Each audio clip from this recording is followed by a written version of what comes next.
Hello, friends. I'm Karthik Wagela from Anand Rathi, and we welcome you to our weekly podcast with Mr. Mehul Kothari, Associate Vice President, Technical Research, Anand Rathi. Hi, Mehul. The domestic markets underwent a strong rally during the week. What could be the reason for that? Greetings to everyone. Well, indeed, it was very much on our expectation line.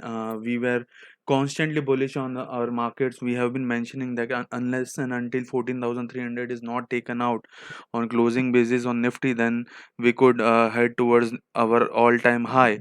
So this is what has happened during the week.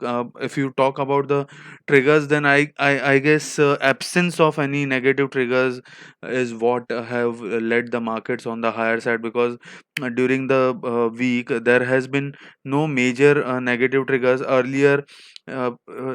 During the previous week there were some negative triggers with geopolitical issues between Israel and Gaza, but this time on the domestic front there were no negative news, because the COVID cases have been uh, peaking out.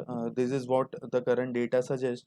So I guess markets have taken it on a positive note, and that is why the domestic indices, or you can say benchmark indices, have given a confirmation of a breakout on the higher side. What is your view for the coming weeks for Nifty and Bank Nifty index? Well, if we talk about the levels on the Nifty front, then we are witnessing a breakout from falling channel, and the theoretical target for that falling channel comes around 15,800 to 16,000 odd levels on the higher side. But if we say about downside, then the support has been shifted to 14,600. This is what we expect as of now. That is a swing low, and that is the reason why after the breakout we initiated a buy trade in Nifty futures somewhere near to 14,950, with a stop loss of 14,600 with an upside target of 15,500. So we maintain that stance. We feel that 15,500, which is a new high, and higher levels could be expected, but on the downside support has been shifted to 14,600. If we talk about Bank Nifty, then we had a view of 40,000 in Bank Nifty because of the golden crossover it has confirmed on the weekly scale.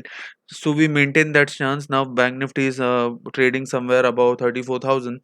So support has been shifted to 32,000 from 30,000, let's say, and upside resistances are there. 35 is one resistance, then 37 is the resistance.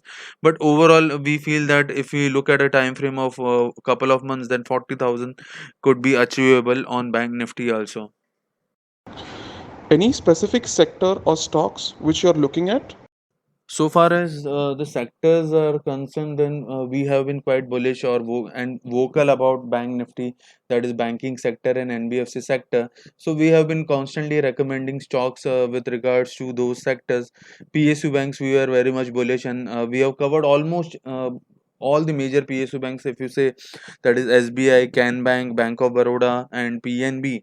So those four are already covered from our side. Private banks are covered. Now, apart from banking space, which we are very much bullish, another sector which we are bullish at is Nifty Realty. We have initiated buy trade in Nifty Realty stocks during the week. So basically, if you talk about this particular index, then we feel that 20 to 25% upside cannot be ruled out. There are various technical aspects for that, and rational or reasoning from our side for that. But a stock specific among this sector, four stocks which we are liking were Indiabulls Real Estate, DLF, then one is Godrej Properties, and fourth is Oberoi Realty.